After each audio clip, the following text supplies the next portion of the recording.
আর এই কসবা কাণ্ডের আবহে এবার হাওড়ার দিকে নজর রাখতে হচ্ছে, কারণ নরসিংহ দত্ত কলেজ কিন্তু খবরের শিরোনামে আসে। কারণ র্যাগিং বিতর্ক, কলেজের গেটে বিজেপির তরফ থেকে বিক্ষোভ প্রদর্শন। কারণ টিএমসিপি নেতা সৌভিক রায়কে এবার গ্রেফতারির দাবি জানানো হচ্ছে বিজেপির তরফ থেকে, এবং সেই দাবিকে সামনে রেখেই বিজেপির এই বিক্ষোভ। কলেজের সামনে মোতায়েন করা হয়েছে পুলিশ এবং র্যাব। দেখতে পাচ্ছেন সেই ছবি।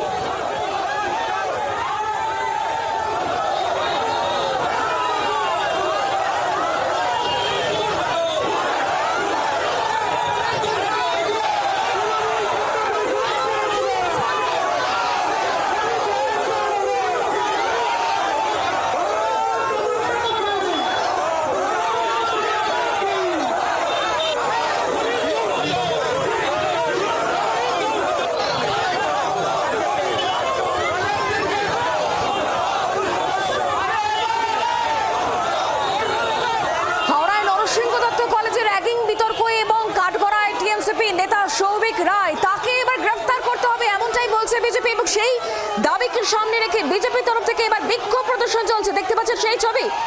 কলেজের সামনে দেখতে পাচ্ছেন পুলিশের 6 লাখ র্যাব মোতায়েন করা হয়েছে। দেখতে পাচ্ছেন সেই ছবি।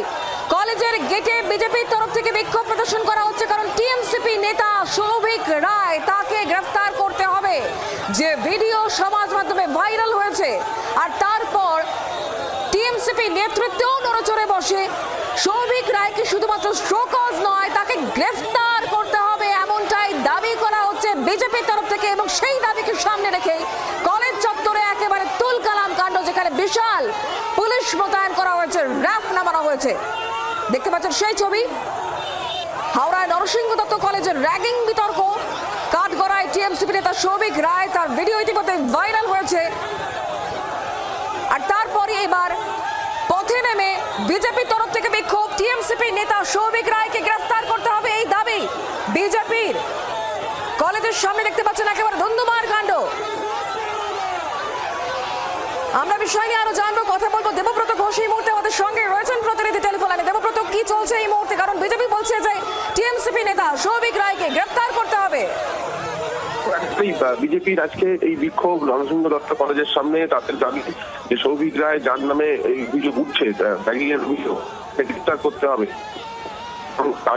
এই দাবি নিয়েই আজকে নরসিংহ কলেজের সামনে বিজেপি কর্মীরা তারা জমায়েত হন, এবং সেখানেই তারা বিক্ষোভ দেখাতে থাকেন। বিশাল পুলিশ মোতায়েন করা হয়। তবে এই মুহূর্তে পরিস্থিতি অনেকটাই স্বাভাবিক। তবে কিছুক্ষণ আগে এখানে বলা যায় একেবারে বিজেপি কর্মী সমর্থকরা একেবারে কলেজ গেটের সামনে পৌঁছে যায়, এবং সেখানেই তারা বিক্ষোভ দেখাতে থাকেন। এবং এই তাকে যদি গ্রেফতার না করা যাবে সৌভিক রায়কে, তাহলে আরো ধন্যবাদ দেবব্রত। বাংলার আওয়াজ, বাঙালির আবেগ, জি 24 ঘন্টা।